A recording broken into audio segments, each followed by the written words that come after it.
RMC, After Paris. Thibaut Giangrande. Salut mes Parisiens, comment ça va? J'espère que vous êtes en pleine forme. Bienvenue sur l'After Paris, le podcast qui débat aussi de l'actu du Paris Saint-Germain toutes les semaines. On est là partout, sur toutes les plateformes audio, Spotify, Deezer, Apple Podcast, Google Podcast. N'oubliez pas de vous abonner, de commenter si ça vous plaît. Et depuis quelques semaines en direct sur YouTube, venez nous rejoindre la chaîne de l'After, @after-foot, onglet podcast ou playlist. Tu choisis. Nos journalistes du Paris Saint-Germain sont là. Ils étaient tous les trois au Parc des Princes hier soir. Jimmy Brown est là comme toutes les semaines. Salut Jimmy. Salut Thibaut, je me permets, on est aussi sur l'After TV, sur les box, sur la Freebox, t'allumes la 31, tu nous vois, sur SFR Box c'est la 107, sur les téléconnectés, Molotov. Sur Molotov, on est partout. Tu voulais le faire un peu plus tard, je t'ai flingué ton effet. Non, mais puisque tu te la racontes sur les chiffres, on est sur Bouygues, on est quelle chaîne? Bouygues, on n'est pas encore arrivé. Bravo. Mais ça ne saurait tarder. Exactement. Sache qu'on discute, voilà. Mais ça va formidablement bien, sinon écoute, voilà, tout va bien, il fait beau à Paris, PSG a gagné hier, tout va très bien. Parce que ça ne va pas durer pour la météo. J'ai lu Louis Baudin, le week-end s'annonce pas ouf. C'est pas grave ça. Nico Ledru est là également, il fait sa première avec nous dans l'After Paris, supporter du Paris Saint-Germain ultra. Salut Nico. Bonjour à tous. Journaliste RMC. Écoute, ravi d'être là. En plus après une victoire, donc forcément on se régale. J'adore le style vestimentaire, je dois te dire. Vraiment, t-shirt blanc, la petite surchemise un peu écrue dessus, c'est très bien Nico. C'est bizarre, on dirait qu'il y a un sponsor avec moi j'ai pas été convié dans l'histoire. Et encore moins le dernier qui arrive. Et oui, le dernier qui arrive c'est Arthur Perrault. Lui d'ailleurs c'est le seul qui était au parc hier pour travailler. Voilà, salut Arthur, ça va? Il faut bien, hein. Salut messieurs, bonjour à tous. Merci d'être avec Bienvenue, nous et merci Nico. de nous suivre pour cet After Paris. Il a mis le but de la soirée hier soir, le plus beau, le plus important aussi peut-être, celui qui a permis à Paris d'égaliser avant de complètement retourner à Aston Villa. Désiré Doué marche sur l'eau depuis 2 mois. Il est titulaire hier soir. Il a poussé sur le banc Bradley Barcola. Doit-il devenir titulaire indiscutable dans ce trio d'attaque parisien? C'est notre débat de la semaine. Et je le disais, c'est la première fois depuis le début de la saison que Barcola n'est pas titulaire pour un match de Ligue des Champions, poussé sur le banc par Désiré Doué. Déjà, le match d'hier, on enregistre jeudi en fin d'après-midi. Est-ce que Désiré Doué, c'est le meilleur joueur du match hier? Déjà débat parallèle, pour moi le plus beau but de la soirée c'est celui de Kvara. C'est pas celui de Désiré Doué, même si c'est un super but. Non. J'ai décidé de t'emmerder aujourd'hui, je préfère te le dire tout de suite d'emblée. Ça change pas, c'est toute la journée la rédac. C'est pas faux, mais après est-ce que Désiré Doué c'est le joueur du match? Oui, c'est un des meilleurs joueurs du match, si ce n'est le meilleur. Il fait... Franchement, à 19 ans, arrivé, premier quart de finale de Ligue des Champions, ton équipe est menée, tu es capable de sortir ce but-là, tu es capable de prendre feu derrière sur la séquence qui t'amène jusqu'à la mi-temps, où on le voit dans ses dribbles, etc., les fulgurances qu'il peut avoir, il met 2-3 frappes aussi, une sortie par Dibou Martinez. Oui, c'est le joueur du match parce qu'arriver à sortir cette perf-là, à cet âge-là, dans ce contexte-là, c'est à mettre en avant. Donc oui, s'il y en a un à sortir pour moi hier, c'est quand même Désiré Doué. D'ailleurs, la question lui a été posée après le match, qui a mis le plus beau but, Kvara ou toi? Il a répondu le plus beau but. Non, c'est moi. Non, c'est moi. Le boulard du type, quoi. Nico. Non, mais en fait, c'est vrai que c'est un. Juste sur le plus beau but, c'est Doué. Non, pour moi, c'est Kvara. Alors attends, juste Nico, je gère l'After Paris. Oui. C'est ta première aujourd'hui. Non, mais alors, qui a marqué le plus beau but hier? Oh, c'est peut-être Doué. Ouais. Non, mais pour revenir à ta question initiale, c'est vrai que c'est un des joueurs très important de ce match-là parce qu'il marque sans doute le but le plus important de cette rencontre, là, juste avant la mi-temps. Et le plus beau. Et le plus beau aussi. Et voilà, moi ce que j'aime en plus chez ce joueur-là, c'est qu'il rajoute en plus un côté spectaculaire à l'efficacité. Il commence mine de rien à avoir des stats quand même. Et voilà, je pense que Luis Enrique aime beaucoup ce profil-là. Il aime les joueurs techniques et on le sent. Il apporte systématiquement à cette équipe-là depuis son fameux premier but face à Salzbourg. Arthur, vu du parc de la tribune, commentateur la tribune presse hier soir. Écoute, oui, le but de Doué est le plus beau, et je ne dis pas ça que pour te faire plaisir, parce que voilà, c'est très objectif, parce que il y a un truc. Alors, les buts sont totalement différents, ces deux-là. Oui, Kvara la place vraiment très bien dans un angle très fermé, mais Doué est déséquilibré sur les talons et arrive à placer cette frappe sous la barre. Donc je trouve que ce but est vraiment le plus beau. Et globalement, alors on va en reparler, mais moi, ce qui m'a le plus déçu, c'est que je me suis dit que Barcola allait te piquer à vif et allait réagir. Parce qu'en avant-match, avec Fabrice Hawkins, limite, il n'y avait pas de débat sur ce côté-là. On s'est rapidement dit, et c'est ce qui a été travaillé tout au long de la semaine, que Désiré Doué allait débuter. C'était plutôt de l'autre côté, avec la présence de Kvara, où il y avait un sujet. Et finalement, Barcola entre en jeu, et pas de réaction. Oui, des prises d'initiative, mais pas véritablement de réaction. Et j'avoue que c'est ce qui m'a peut-être le plus déçu hier soir d'ailleurs. N'hésitez pas à dire en commentaire sur YouTube qui a mis le plus beau but de la soirée sur ce match. Juste pareil, d'ailleurs, on va clôturer ce débat sur le but. Il y a un truc qu'on précise pas quand même, c'est que sur le but de Guevara, c'est Jérôme Roten qui était au commentaire sur RMC. Il disait, Axel Disasi cherche encore son rein sur la pelouse du Parc des Princes. Le crochet qu'il met avant et la vitesse à laquelle il déclenche sa frappe pour aller la mettre au seul endroit où ça peut rentrer. Enfin, moi je trouve ça exceptionnel. Mais ce qui n'enlève rien à la beauté du but de Désiré Doué. Juste sur Barcola, je trouve Arthur un peu sévère. Moi j'ai trouvé qu'il n'avait pas fait une entrée. Oui, il n'a pas été fracassant, il n'est pas décisif, mais pour autant, voilà, il a eu 2-3 ballons à jouer sur son côté gauche. Alors, ce qui est intéressant aussi, c'est de voir que finalement, on disait oui, il est très polyvalent, etc. Mais le plus polyvalent des deux, c'est peut-être Guevara, parce que quand il rentre, Guevara décale côté droit et on voit bien que Luis Enrique a envie de voir Barcola côté gauche pour pouvoir rentrer. Donc oui, il a pas fait la meilleure entrée de la saison, mais pour autant, je trouve que c'est pas infamant ce qu'il a proposé hier soir. On en reparlera peut-être un petit peu tout à l'heure quand on s'intéressera vraiment à la complémentarité, le meilleur trio offensif du Paris Saint-Germain. Pour rester sur Doué, il y a Samir Nasri qui a dit hier, s'il s'appelle Douinho, on me dit que c'est un Brésilien, j'y crois dur comme fer. Est-ce que c'est ce qui me manquait à ce Paris Saint-Germain? Il y a eu l'époque Messi, Neymar où il manquait beaucoup de choses. Ensuite, j'ai l'impression qu'on est basculé sur un tout autre Paris Saint-Germain où il fallait courir, etc. Mais on a un peu perdu cette technique. Est-ce que c'est ça, c'est cette technique largement au-dessus de la moyenne qui manquait au Paris Saint-Germain et qui fait qu'il peut devenir indiscutable? Oui et non, parce que tu disais oui, on courait un peu moins, mais lui il court quand même, il cavale énormément. Ouais. C'est ça aussi la force de Désiré Doué, c'est qu'en plus d'être technique, il gratte des ballons, un volume de jeu, il gratte des ballons. Et moi, ce que je trouve intéressant quand même, c'est qu'on a le débat qui dure depuis le début de saison au PSG et surtout depuis quelques semaines. C'est ceux qui te disent d'un côté oui, mais on avait vu ça venir depuis le début de saison, on voit que le PSG était très costaud, et d'autres dont moi je fais partie qui disent il y a quand même une évolution dans cette équipe et c'est pas tout à fait le même PSG qu'on voit aujourd'hui que celui qu'on voyait en première partie de saison. Et quand tu vois le trio offensif Doué, à qui on a consacré un podcast il y a quelques mois, rappelle-toi, Fabrice Hawkins était là. N'hésitez pas à aller cliquer pour l'écouter. Sur un podcast After Paris, on s'était dit voilà, est-ce que c'est pas un peu compliqué son intégration, et on était là à dire bon, c'est normal, il arrive, il va finir par émerger, c'est le cas aujourd'hui. Donc Doué a émergé, Guevara est arrivé, il était pas là, Dembélé a pris le poste de numéro 9, ce qui n'était pas le cas en début de saison. Donc forcément l'animation offensive est complètement différente. Et tu as aujourd'hui quelque chose qui est très très dur à défendre. Franchement, moi je vois deux trios en Europe aujourd'hui. C'est le trio parisien et duquel j'écarte pas Barcola, on y reviendra. Et ce que fait Barcelone avec Yamal, Lewandowski et Rafinha. Et surtout aussi, ce qui est à noter, je trouve, c'est que ses coéquipiers lui font confiance. Je trouve qu'ils essayent de le chercher énormément.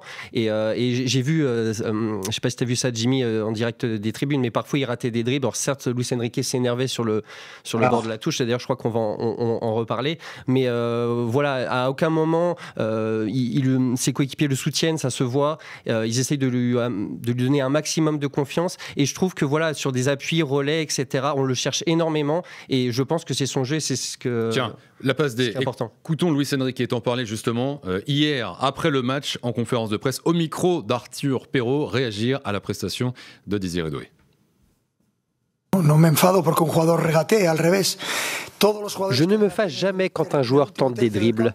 J'ai toujours pensé qu'un joueur qui dribble dans le dernier tiers du terrain, c'est quelque chose de merveilleux. Doué est un spécialiste des 1 contre 1. Il a une frappe, il défend. Il a tout ce dont un joueur a besoin pour jouer et s'imposer au PSG.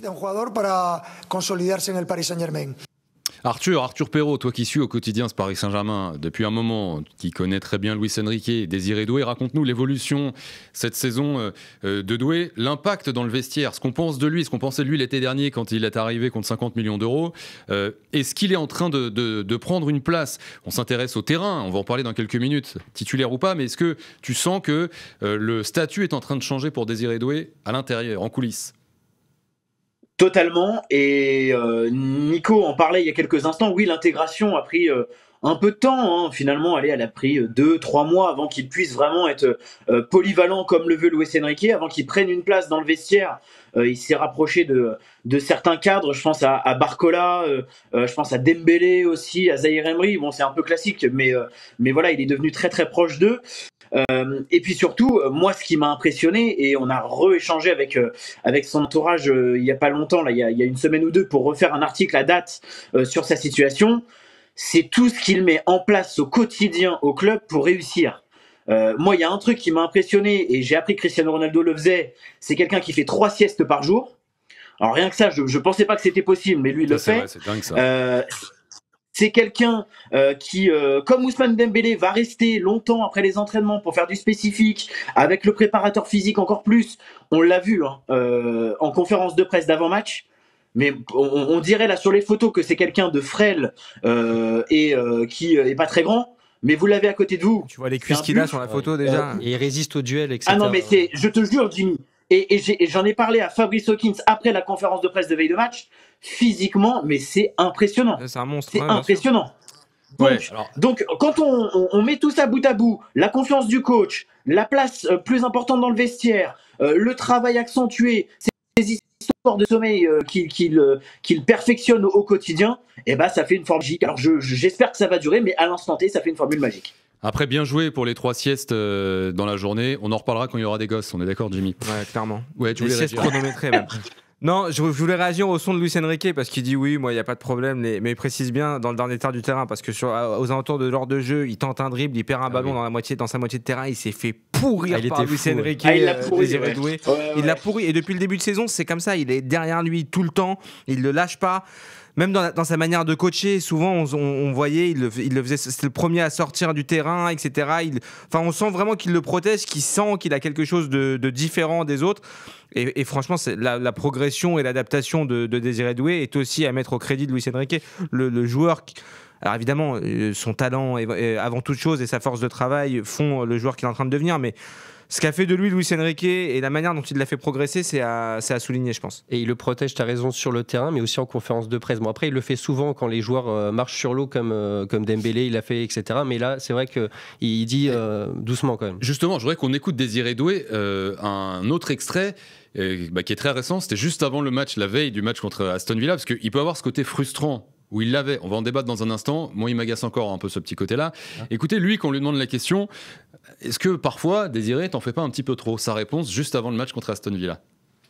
J'essaye de toujours garder ma personnalité. Je suis encore un jeune joueur, donc je dois progresser sur beaucoup d'aspects, même sur l'aspect offensif, bien sûr.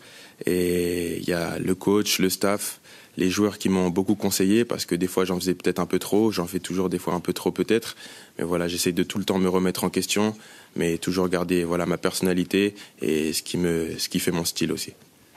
Bravo Désiré Doué pour le match d'hier soir. Pour la période actuelle, il est en très grande forme, il n'y a aucun souci. Mais il n'empêche qu'il a quand même, vous venez de parler d'une action précise lors de cette rencontre, il a toujours ce côté un peu forceur, un peu prouveur qu'il a eu au début. Maintenant, ça passe beaucoup, etc. Mais c'est vraiment quelque chose sur lequel il doit encore bosser quand même. Mais il n'y a pas que celle-là. Il y a aussi en première période sur l'action où Dibou Martinez lui sort la frappe, il doit la donner à Kvara et il frappe du gauche en tribune. Mais franchement, il y en a souvent. Moi, je lui en veux absolument pas.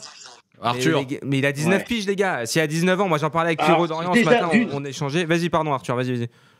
Non, mais t'as raison, Jimmy. Déjà, d'une, il a 19 ans. Et alors, souvenez-vous, quand il a commencé à avoir du temps de jeu, il en faisait encore plus que ça, je trouve. Et d'ailleurs, on lui était tombé, peut-être nous les premiers, en disant il fait que du gris-gris et il joue souvent derrière.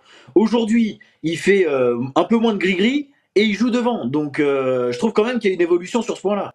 Non mais justement, il a que 19 ans les gars, mais moi ce que je veux dire c'est que c'est positif, mais c'est maintenant qu'il faut continuer à le bosser, c'est ça que je veux dire. Faut pas, à mon avis, l'encenser, lui dire vas-y, dribble quand tu veux, etc. Il faut pas non plus le changer, t'as besoin, c'est une qualité chez lui, t'as besoin d'avoir un profil comme ça dans ton équipe en fait, qui t'électrise un match. Dembélé a un peu ça.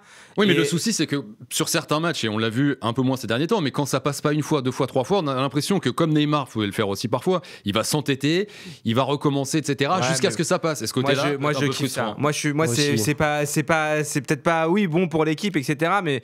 Mais d'avoir cette personnalité-là à son âge, de prendre ses responsabilités au PSG, d'arriver et en plus maintenant d'arriver à marquer des buts, d'être décisif, de donner des passes décisives aussi. Oui, t'as du déchet, mais faut assumer cette part de déchet en fait. Et c'est ce que dit Luis Enrique d'ailleurs dans le son. Il dit moi je ne critiquerai jamais un joueur qui tente dans le dernier tiers du terrain. Voilà, parfois ça passe, parfois ça passe pas. Quand t'as des blocs bas en face, tu te dois d'avoir une fulgurance pour faire la différence. Et son but hier, c'est ça, c'est qu'il tente un truc que personne ou très peu de joueurs peuvent peuvent tenter et au final il te met lucarne, dans la foulée il arrive dans les petits espaces, il te fait une roulette, il récupère un ballon, il te fait une roulette, il fait un crochet, un décalage. C'est comme ça que tu arrives aussi à faire des différences. Alors oui, le revers de ça, c'est que parfois tu as un peu plus de déchets que les autres. Faut l'accepter et il en aura de moins en moins parce que évidemment que Luis Enrique doit bosser ça avec lui et lui dire voilà, faut que tu épures un peu plus ton jeu. Et sur le match d'hier, moi j'ai pas l'impression, là je parle sous votre contrôle, tous les deux qui étaient au stade aussi, enfin tous les trois même.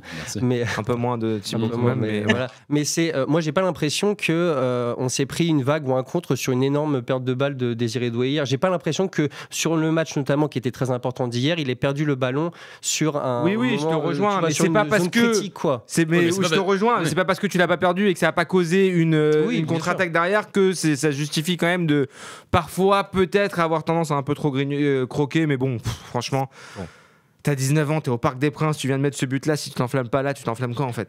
Il y a ça aussi, tu vois. Oui. Le mec, c'est son premier quart de finale de Ligue des Champions, il te met une lucarne, le parc, il part en folie totale, etc. Sur les 5-10 minutes derrière, bah oui, quand t'as le ballon, t'as l'impression d'être en feu. Et il faut penser aussi au bien de l'équipe, magnifique. Et bravo, et merci pour hier soir. On kiffe le joueur, bien évidemment. D'accord. Mais pour le bien de l'équipe, parfois, t'as envie de dire lâche ton ballon. Merci, coach. Exactement. Bien sûr. Et là, c'est vraiment pas en dehors du cadre. Thibaut Jean-Grande, c'est 4-4-2. Ouais. C'est excuse-moi. Cartésien, on y va, on sort pas du d'accord. Voilà. Parce que moi, je savais faire comme lui. Moi, j'ai toujours eu des coachs qui m'ont dit non, épure ton jeu. Donc c'est pour ça que je l'ai jamais fait après. Est-ce qu'il doit être titulaire indiscutable dans ce trio d'attaque du Paris Saint-Germain? Je disais hier sur un gros match, c'était la première fois qu'il a mis Barcola sur le banc. Barcola a été titulaire sur tous les matchs de Ligue des Champions. Est-ce que ça y est, on est arrivé au point où dans ce trio où Dembélé est indéboulonnable évidemment avec les saisons qu'il fait, voilà, Désiré Doué sur les gros matchs il doit être titulaire. Arthur. Le problème, et pour reprendre ta question, c'est qu'au PSG il n'y a pas d'indiscutable.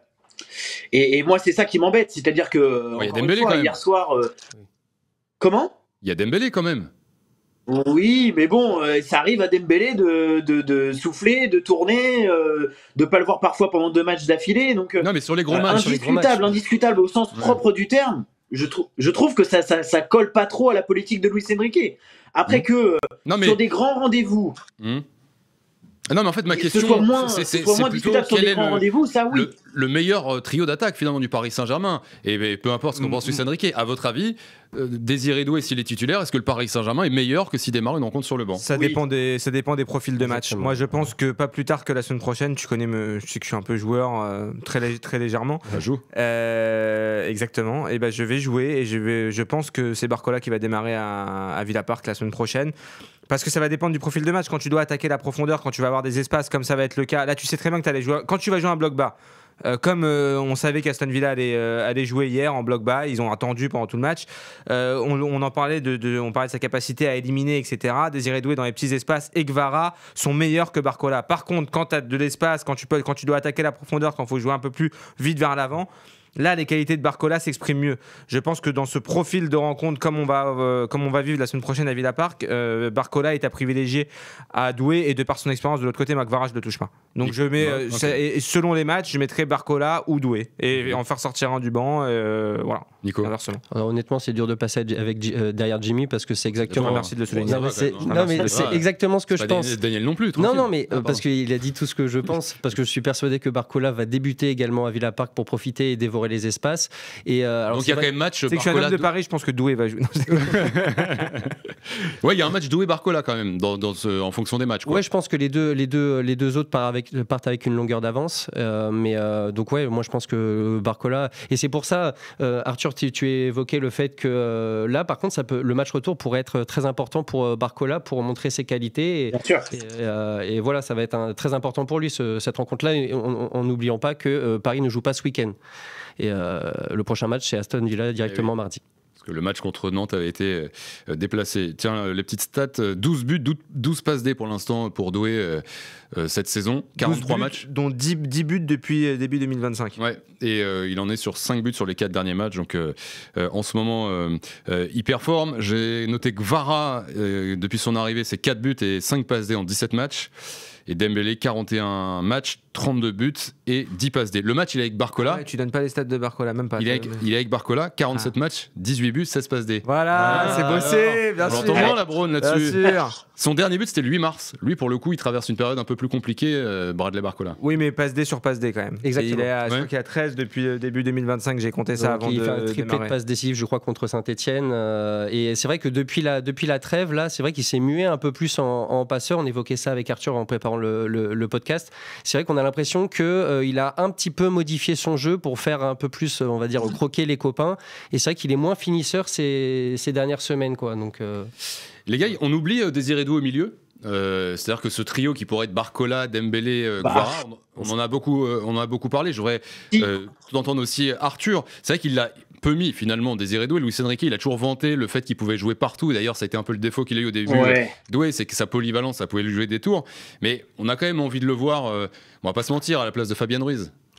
c'était sûr. Il l'a mis le pot de fois où il l'a mis. Les derniers exemples que j'ai en tête, c'est quand Paris avait besoin de remonter au score ou de vraiment frapper un grand coup, et où Luis Enrique sentait que l'adversaire d'en face était beaucoup plus faible et que Paris avait besoin de se renforcer offensivement. Après, quand on voit l'utilisation aujourd'hui qu'il a, le fait de permuter toutes les 5 minutes, parce qu'avant c'était 15 minutes, après 10 minutes, là c'est vraiment toutes les 5 minutes, on l'a encore vu hier soir, en fait on finit par l'oublier. Et Ruiz au milieu, l'été dernier, il était loin d'être indiscutable et aujourd'hui il l'est. Donc, meilleur milieu de terrain du PSG hier. Moi je suis pour réhabiliter Fabien Ruiz, meilleur milieu sur le match d'hier. Le meilleur des trois. En décembre dernier, on peut la passe sur le but de Guevara en une touche comme ça. Elle est géniale, en se retournant, elle est géniale. Les gars, mais vous êtes en train d'avaler une communication qu'on nous met depuis plusieurs semaines, cette hype de Fabien Ruiz insupportable. C'est toi qui au contraire est sur une espèce de fixette anti-Fabien Ruiz. Pas du tout. Fabien Ruiz, c'est pas un mauvais joueur. Mais c'est dans cette équipe parisienne où tout le monde a progressé, où on arrive à voir les qualités de chacun. Ce côté de Fabien Ruiz, trop lent, à jouer en arrière ou sur les côtés au mieux. Il n'y a pas de progrès. Il fait le job. Mais on peut se dire que dans cette équipe, dans ce 11, c'est quand même la pièce principale que tu peux améliorer, et tu peux l'améliorer en mettant un Doué à sa place. Oui, mais dans l'équilibre de l'équipe, il a un profil quand même qui est un peu gratteur aussi de ballon. Fabien Ruiz, il a une présence physique qui fait que tu peux pas, sur des bouts de match, mais moi j'imagine mal en Ligue des Champions pouvoir démarrer avec Vitinha, João Neves, Doué au milieu. C'est trop tôt. Ça arrivera peut-être que ce sera l'évolution de Désiré Doué, de reculer un petit peu. Mais pour l'instant, c'est un joueur qui aime tellement le 1 contre 1, etc. Et au milieu de terrain, c'est plus dangereux. Encore une fois, il faut se référer à ce que dit Luis Enrique. C'est cette prise de risque-là, il la veut dans le dernier tiers du terrain. Donc il faut qu'il joue haut, il faut qu'il joue sur la ligne de 3 de devant pour l'instant. Oui, et puis on rappelle aussi que... Et t'as Warren aussi sur le milieu de terrain. Pour rentrer, également. Mais après, on rappelle aussi que... il n'y a pas Rodri, donc c'est toujours plus compliqué pour Fabien Ruiz. Non, mais là, c'est bon. Est-ce qu'on passe à autre chose? On passe à autre chose. Est-ce que le podcast After Paris se désolidarise de cette fixette-là? Est-ce que Paris, est-ce que la qualif est dans la poche? Non. Nico? Non, mais elle est très bien engagée quand même. Ok, et Arthur, c'est oui normalement, Arthur Perrault? Là, moi, c'est oui. Oui, parce qu'en fait, on a vu comme face à Liverpool, on a vu que cette fois-ci, Paris gagne, mais Paris est au-dessus en termes de niveau de jeu. Donc, même si y aura des marées d'attaques à Villa Park dans un stade chaud bouillant, dans la deuxième plus grande ville d'Angleterre, je pense que Paris est au-dessus, malgré tout. Et à noter aussi, c'est Nuno Mendes qui en a parlé en après-match en zone mixte, qui dit que c'est la force de cette équipe, surtout de Luis Enrique cette année, c'est que même si on prend un but, il nous le dit, si on prend un but, il ne faut pas paniquer. Et on sent que cette équipe ne panique plus en fait. C'est bien la marque de fabrique, tu prends un but et derrière tu oui, alors il faudrait gommer ce truc-là de prendre toujours systématiquement le premier but et de se mettre un peu dans la panade, mais c'est vrai que cette équipe, je ne sais pas Jimmy comment il a ressenti du parc, mais c'est vrai que on prend un but, c'est pas une catastrophe absolue, et on sentait que cette équipe elle était capable de revenir, et je n'ai pas vu un seul Parisien paniquer hier soir en tout cas, après le but en question. Je te rejoins, mais encore que Fabien Ruiz un peu. Je te rejoins, mais il y a aussi, c'est aussi lié à Désiré Doué à qui on consacre ce podcast, c'est que s'il marque pas si vite, on égalise très vite avant la pause, ce qui permet d'aborder la deuxième période complètement différemment. Mais pour revenir sur le match retour, Moi, je pense que ce sera pas du tout la même équipe d'Aston Villa, comme ça n'a pas du tout été le même Liverpool à Anfield qu'au Parc des Princes. Et là, tu nous vends la peur. Non, je vends pas la peur, mais c'est les gars, t'as gagné pas 3. du tout. Aston Villa, ils sont 7e de pas première du tout. ligue. C'est les quarts de finale de Ligue des Champions, les gars. Il y a aucun match facile. C'est comme ça, c'est le haut niveau. Il y a aucun match facile. Non, tu vas jouer à une équipe. Je pense. Julien Laurence le disait hier dans l'after. Je pense qu'il va changer son système. Unai Emery. Ils vont jouer à 3 derrière. Alors évidemment, ils vont beaucoup plus attaquer. Donc il y aura des espaces pour Paris. Si tu arrives à être clinique, à en mettre 1 ou 2 en première période, il y aura pas match. Il y a 80% de chances de se qualifier, mais il y a 20% de chances et c'est une config qui existe aussi. Tu prends un but en début de match, voilà, tu sais pas comment ça peut se passer. 2-0, tu vas en prolongation. Maintenant, 2-0, t'es pas éliminé, contrairement à la règle d'avant où moi j'ai souvenir encore, j'étais à Stamford Bridge sur le but de Dembaba où t'avais gagné 3-1 à l'aller.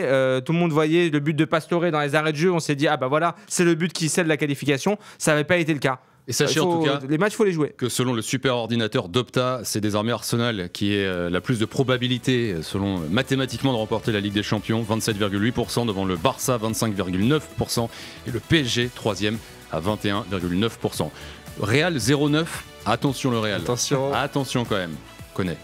Merci les gars, merci beaucoup Arthur Perrault, à très vite. De retour dans notre beau studio YouTube. Merci Jimmy. Merci à vous les gars. Merci Nico. Rappelle-moi le but le plus beau là. Je crois que c'est Doué, non? À la semaine prochaine, Nico Ledru. Merci d'avoir été là, de nous avoir suivis, d'être de plus en plus nombreux à nous suivre, que ce soit en audio ou en vidéo sur YouTube, la chaîne de l'After. N'oubliez pas de vous abonner. On se retrouve la semaine prochaine pour un nouvel épisode de l'After Paris. Ciao. RMC After Paris.